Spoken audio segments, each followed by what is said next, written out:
Good morning, everyone. What am I up to today? Well, a couple of days ago, I took about a tablespoon of sourdough starter out of the freezer. It's been in the freezer for probably 3 or 4 months. I took it out of the freezer and I'm starting to activate it, and it's doing incredibly well. I'm actually starting this. I started this with, my starter was from rye flour, and my first feeding was with rye flour. My second, and this will be my third feeding now, is going to be just with regular all-purpose flour.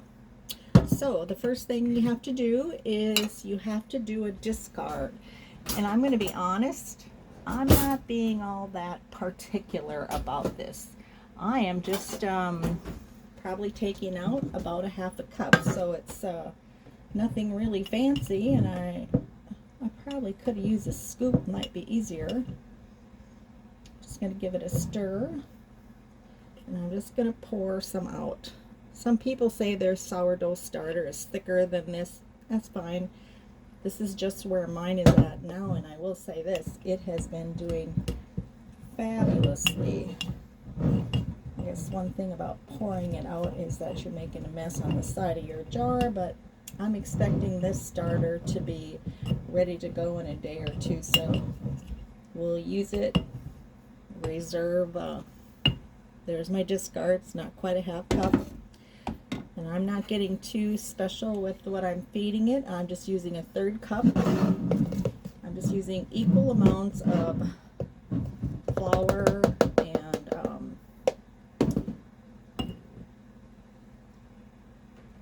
I'm not using tap water. I'm using, you can either, some kind of filtered water, and this is the water that I have filtered with me, so I'm going to be using this. This couldn't be simpler.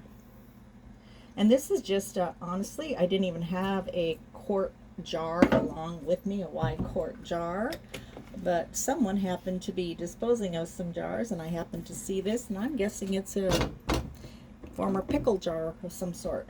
So now I'm just going to stir this all in, make sure it's all mixed, stir it down off of the sides.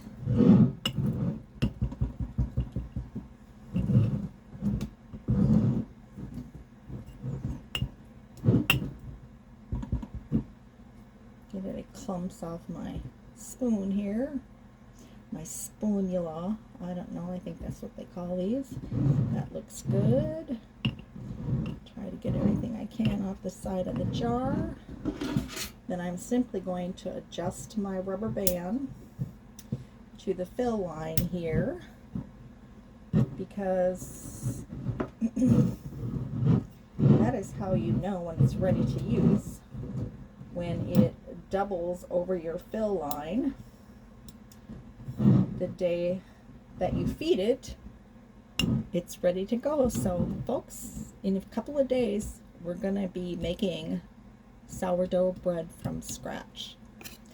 And this lid I'm just setting on there. I'm not screwing, I'm just setting on there, and that's it. It couldn't be any simpler.